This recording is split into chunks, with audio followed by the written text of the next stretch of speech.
Oke.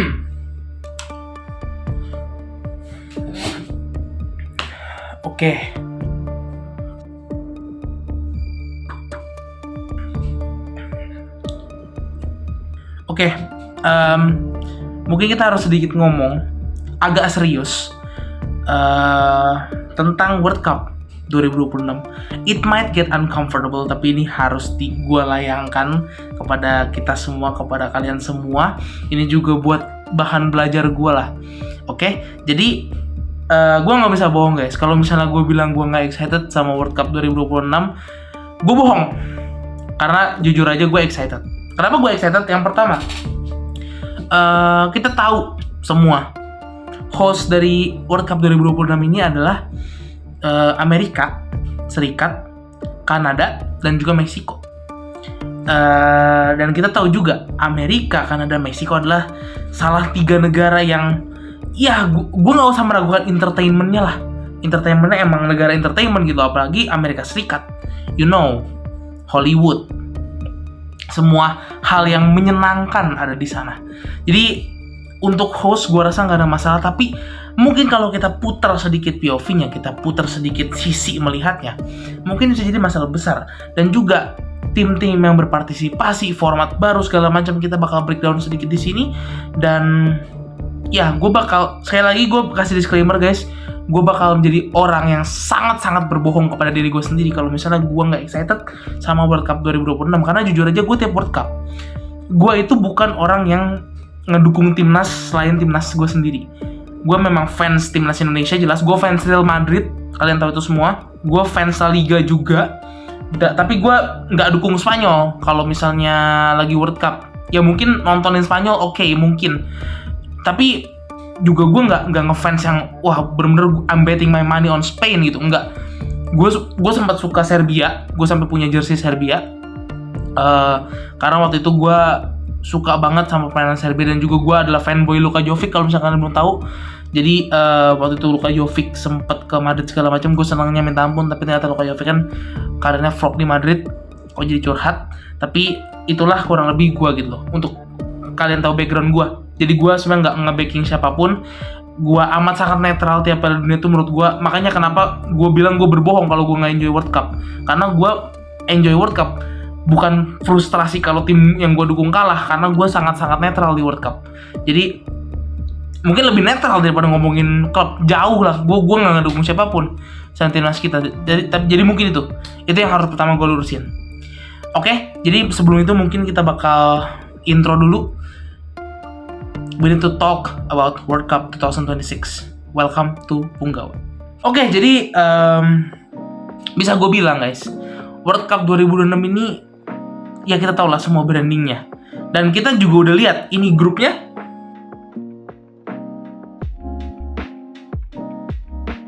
Iya guys, grupnya udah dibagi dan bisa kalian lihat di sana. Kok sepertinya partisipan lebih banyak ya? Memang karena ada format baru, nanti bakal gue jelasin. Jadi World Cup 2026 ini dijual sebagai sebuah pesta sepak bola yang jauh lebih besar daripada biasanya.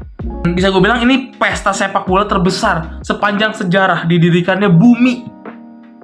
Bukan sekedar didirikannya FIFA, bukan sekedar didirikannya panitia World Cup, bukan sekedar hanya didirikannya asosiasi-asosiasi negara-negara lain tentang sepak bola. Enggak, ini sejak didirikannya bumi, ini adalah pesta sepak bola terbesar. Secara angka itu benar, karena kita tahu sendiri partisipan nambah jadi 48. Terus nanti ada 104 pertandingan kurang lebih. Bukan kurang lebih, exactnya 104 pertandingan. 100 pertandingan kurang lebih. Ya, kita semua juga tahu digelarnya di Amerika Serikat, House of Entertainment, Kanada yang juga sangat-sangat maju entertainmentnya, dan juga Meksiko dengan total 16 kota yang akan dijadikan tuan rumah. Skala turnamennya ini benar-benar gila banget, dan ini belum pernah kejadian dan belum pernah ada sebelumnya. And I think there will be no competition as big as this World Cup, menurut gue pribadi. Nah, tapi justru karena ini terlalu besar guys, ini jauh lebih besar daripada biasanya, muncul satu pertanyaan besar yang terlintas seenggaknya di kepala gue. Apakah World Cup 2026 ini bakal jadi festival global yang lebih inklusif? Ataukah malah jadi Piala Dunia yang makin mahal, makin politis? Karena kita tahu semua, sekarang ya politik ini lagi tegang, geopolitik ini lagi sangat-sangat tegang, lagi cukup panas. Dan gue tahu orang banyak bilang, ya sepak bola ngapain dihubungin sama politik? I know, gue tahu, gue juga nggak suka banget ngubungin sepak bola sama politik, tapi it is what it is. Zaman sekarang guys, nggak maunya kalian untuk mengaitkan sesuatu yang tidak berhubungan dengan politik ke politik. It all connected.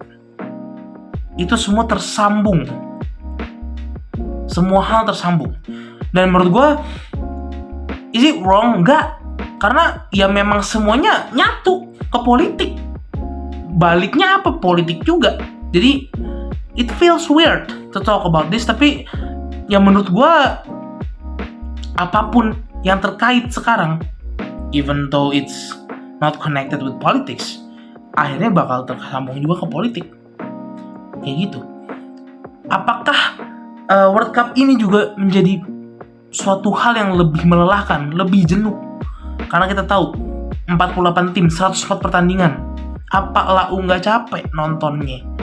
Apa pemainnya yang tanding nggak makin capek karena makin banyak pertandingan?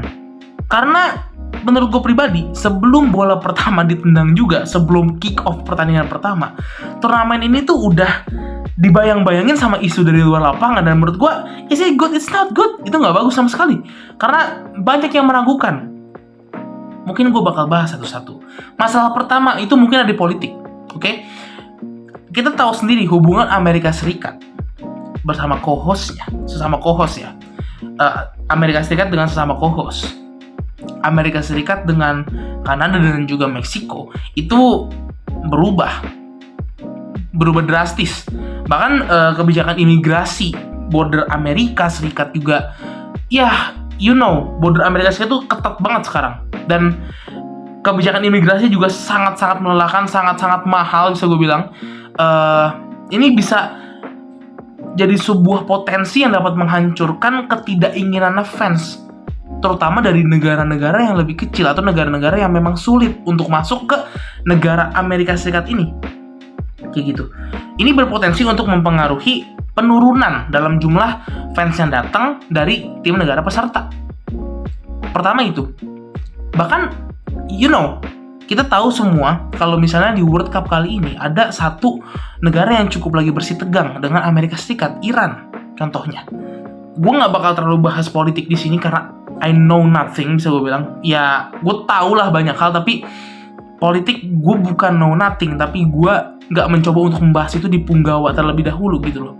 Karena menurut gue it's for someone better than my knowledge. Gue takut salah ngomong kayak gitu. Tapi sepengetahuan gue, memang tensi lagi cukup tegang nih secara geopolitik dengan Amerika Serikat tentunya. We all know. Dan ya bisa gue bilang Iran dengan Amerika Serikat kan lagi bersih tegang di sistem geopolitiknya. Nah, bahkan ada laporan kalau misalnya Iran itu sempat mencoba untuk mendorong agar laga-laga grupnya ini dipindahkan ke Meksiko karena alasan keamanan.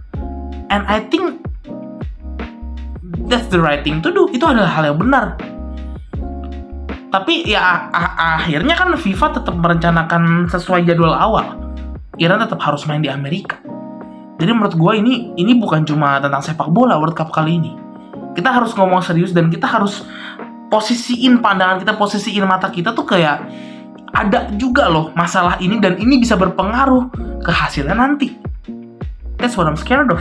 Dan ini juga bukan isu yang abstrak gitu loh. Dari data resmi statistik, Kanada itu menunjukkan return trip warga Kanada dari Amerika turun sebesar 24,3%. Nanti gue bakal kasih datanya di sini. Pada Januari 2006 dibanding Januari tahun lalu 2025. Yang turunnya cuma 14%-an. Yang year on year pada Februari 2026. Artinya di sini gue rangkum, tensi politik dan perubahan suasana lintas batas itu makin kerasa nyata nih di dunia nih. Bahkan sebelum pertandingan ini dimulai, udah ada yang panas duluan. Jadi nanti gue takutnya panasnya itu bukan karena faktor di lapangan aja, karena memang ada faktor di luar lapangan, khususnya geopolitik dan keamanan seperti ini. Karena kalau misalnya kita ngomongin keamanan, semua orang mau aman, semua orang mau sehat sentosa sembari nonton bola, ya kan? Oke, gue mungkin bakal jump into masalah lain. Cons yang pertama, akses. World Cup itu harusnya milik semua orang. Semua orang berhak nonton World Cup, semua orang berhak nonton sepak bola. Tapi untuk banyak fans masuk ke Amerika tuh bukan urusan yang gampang. Even kalau misalnya kita lolos pun kemarin akan sangat sulit. Visa Amerika tuh mahal banget guys. Dan kalian tahu sendiri, nih gue bakal kasih datanya nanti. Tabel Global Visa Wait Times milik US State Department yang diperbarui 27 Maret 2026 nih, baru banget nih. Ini menunjukkan antrean appointment B1 per B2, B1 ataupun B2 yang amat sangat beragam. Misalnya 8 bulan. Nanti lu bakal di Abidjan dulu, habis itu 9 bulan di Bogota, 11,5 bulan di Ciudad Juarez. CFR juga mencatat sebagian fans dari negara tertentu bahkan bisa terkena kewajiban visa bond dulu. Harganya berapa? Tebak, $15.000. $15.000 US. Dan itu menurut gua sangat-sangat gila. Jadi kalau misalnya lu ngomongin akses, kita tahu semua World Cup ini sepak bola. Sepak bola ini permainan yang amat sangat universal. Tapi kalau misalnya negara hostnya sendiri tidak ingin merubah sistem mereka demi cuan mereka juga, akan sangat sulit untuk menonton pertandingan World Cup di Amerika Serikat. Khususnya di Amerika Serikat. Jadi sebelum kita ngomongin tiketnya aja udah mahal setengah mati. Bahkan banyak orang yang masih harus berjuang untuk bisa sekedar masuk negaranya. And that's crazy. Itu gila. Yang kedua, biaya. Kita jelas ngomongin yang tadi akses. Akses sulit, jelas biaya sulit. Tadi gue udah mention juga $15.000 untuk ngurus visa. Belum tiket pertandingannya. Yang pasti, kalau di Amerika, harganya sih di atas rata-rata. Ya kan? Amerika itu mahal. Kalau itu keluhan pertama. Itu ya paling masuk akal, paling logik, dan paling on paper. Bahkan dilaporkan, tiket yang banyak dikeluhkan fans itu bisa dimulai sekitar $140 untuk laga group stage. $140 nih rupiahnya. Ntar gue kasih di sini. Dan itu final, rumornya gue nggak tahu, gue juga bukan insider FIFA. $8.700 final. Itu campur ngurus visa, lu harus bayar $23.000 US dollar. Dan itu gila menurut gua. Jadi sebagian kursi itu sempat dijual lebih murah juga dan sempat dibuka juga ada akses abis kena protes ya kan. Nah, tapi beberapa federasi Eropa itu juga udah mengeluh ke FIFA dengar-dengar untuk beban biaya ini dan beban pajak masuk Amerika ini. Jadi ini bukan cuma soal nonton bola sih menurut gue. Jadi ini juga soal ongkos. Belum kita ngomongin ongkos pesawat, belum kita ngomongin hotel, ngomongin makan, transport. Mau berapa ribu dolar yang lu habisin buat nonton satu pertandingan doang? Itu gila untuk beberapa fans di muka bumi yang mungkin sulit dalam tanda kutip ekonominya. Gue nggak usah munafik, ibarat kata Indonesia pun masuk ke Piala Dunia kemarin, gue rasa nggak terlalu banyak fans kita yang bakal datang ke United States of America or Canada or even Mexico karena ya memang kesulitan masuknya tadi. Jadi kalau misalnya negara-negara ini nggak memudahkan akses sementara untuk ya enjoy football, ya menurut gue bakal sangat sulit untuk mendapatkan penonton itu. Ya mungkin haruskah gue remind Club World Cup kemarin? Apakah menurut kalian Club World Cup adalah kompetisi yang berhasil? Gue bilang sih enggak. Itu sama aja kayak pre-season, cuma lebih mewah aja. Yang ketiga, format baru 48 tim ini. Gue pribadi, gue enjoy. Gue penonton layar kaca yang bahkan gue nggak berusaha untuk ngeluarin duit gue buat nonton World Cup. Mungkin pakai streaming device aja. Gue langganan aja paling. Gue nggak bayar ribuan dolar. Gue cuma nunggu di TV atau streaming service. Paling berapa sih? Cepeceng lah paling mahal. Gue nggak ngeluarin ribuan dolar seperti teman-teman supporter yang lain yang pengen banget nonton secara live. Gue nggak kayak gitu. Tapi ya format baru 48 tim ini, menurut gue ini banyak pros and cons-nya banget. Prosnya jelas, bagus dari sudut pandang bisnis. Lebih banyak laga, lebih banyak slot siaran, TV yang nyiarin lebih banyak, cuannya lebih dapat. Banyak duit lah intinya. Tapi dari sudut pandang olahraga, ini ngebikin sebuah turnamen ini jadi lebih rumit dan lebih panjang seperti yang gue mention tadi di awal. Jalur ke gelar juara ini bakal lebih rumit. Belum lagi pakai yang tadi gue bilang, 3 tim terbaik lah, peringkat ketiga terbaik, dan round of 32, round of 16, lanjut lagi playoff segala macam di round of 32-nya. Jadi menurut gue ini amat sangat gila. Beban fisik pemain bertambah, beban mental pelatih bertambah. Dan untuk fans sendiri, ya mungkin seru, tapi apakah lu nggak capek nonton 104 pertandingan? Apalagi kalian-kalian yang mungkin teman-teman semua yang kepengen lah punya mimpi buat nonton World Cup. Apalagi hostnya di Amerika Serikat. 104 pertandingan, lu hitung aja sendiri guys. Kurang lebih berapa juta dolar yang kira-kira harus kalian keluarkan untuk menonton beberapa pertandingan. Cukup gila. Kemudian keempat, yaitu adalah resiko kualitas fase awal jadi lebih timpang. Kenapa? Di group stage, kalian udah lihat sendiri grupnya kayak gimana.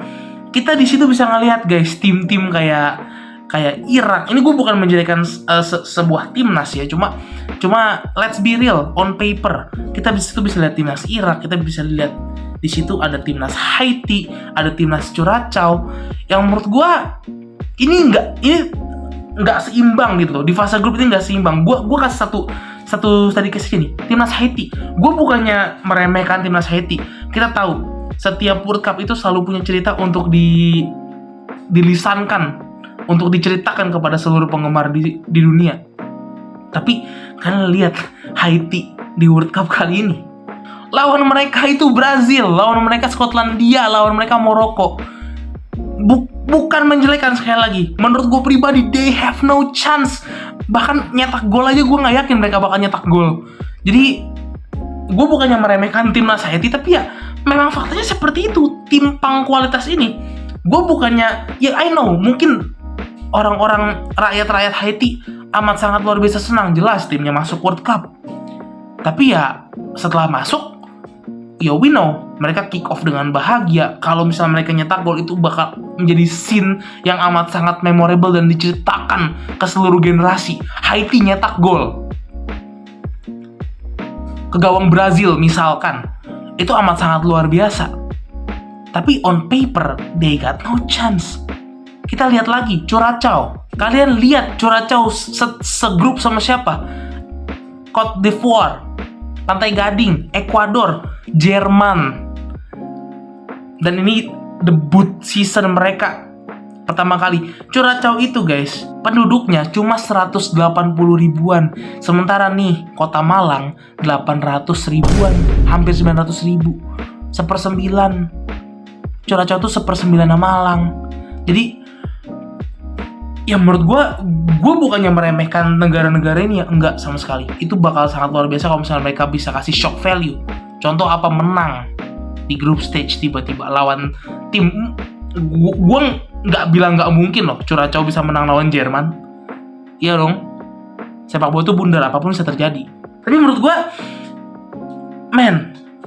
ini bakal amat sangat timpang. Dan gue takutnya ya terlalu banyak skor besar di World Cup. Kalau misalnya worst case Curacao kebantai 9-0, 12-0, 13-0 lawan Jerman, dan makan mereka nggak nyetak gol. I know Curacao tetap terhormat karena mereka masuk World Cup. Tapi ya menurut gue itu jadi kayak what for? Buat apa? Mungkin untuk meningkatkan kompetitif antar konfederasi masuk akal. Tapi ya sisa lainnya itu kita cuma nonton sebuah pesta gol aja yang menurut gue tidak seberkualitas match-match World Cup sebelumnya kayak gitu. Jadi ya menurut gue ada pros and cons di sana. Kita bisa jadi dapat lebih banyak drama, tapi ada beberapa juga kalian nggak bisa pungkiri nanti. Hopefully jangan ya. Cuma kalian nggak bisa pungkiri pasti ada beberapa pertandingan yang rasanya kayak formalitas doang. Itu untuk consnya. Tapi supaya adil, ini video bakal gue bahas juga. Mereka punya pros yang menurut gue cukup besar juga. Yang pertama adalah inklusi, karena ini kan semakin banyak tim, semakin banyak timnas, semakin banyak negara. Harapannya inklusivitas meningkat, terutama di negara-negara seperti Amerika Serikat. Abis itu atmosfer, kita tahu atmosfer benua Amerika, terutama North Amerika seperti apa. Dari skala 3 negara yang super luas, 16 kota, kita tahu skalanya sangat-sangat besar, apalagi tim-tim kecil, tim nasional kecil yang tadi gue bilang. Mereka bakal merasakan pengalaman bermain di suatu atmosfer yang belum pernah mereka rasakan sebelumnya. Memberikan experience buat para pemain-pemain, terutama kalau misalnya timnas-timnas baru-baru ini atau timnas-timnas kecil ini membawa pemain muda contohnya. Dan juga ketiga, there's more team. There is more teams. So I hope there is more stories to tell. Jadi ya harapan gue makin banyak cerita juga yang bisa diceritakan gitu loh. Ya mungkin World Cup ini, every World Cup has two face. Percaya sama gue, setiap World Cup itu punya dua wajah. Satu sisi ini bisa jadi Piala Dunia yang paling gede, paling ambisius, paling luar biasa. Tapi ada juga di sisi lain, World Cup ini berpotensi sebagai World Cup yang paling mahal, yang paling tidak memorable, dan juga paling birokratis, dan juga paling politis. Jadi ya kalau FIFA nggak hati-hati, turnamen ini bisa terlihat megah cuma kalau misalnya kalian ngeliat poster ya. Tapi bakal super exhausting, bakal amat sangat mengelelahkan di kenyataan nantinya. Dan itu pertanyaan utamanya dari gue pribadi. World Cup 2026 ini benar-benar pesta bola untuk dunia, atau cuma sekedar pesta besar yang makin sulit dijangkau oleh bagian dunia lain? Karena yang punya host, yang tuan rumahnya adalah tim dengan politik paling dominan di dunia saat ini. Gue Punggawa signing out. Hopefully nothing bad happen on this World Cup. Gue excited, tapi gak bisa bohong, gue juga khawatir. Stay tuned.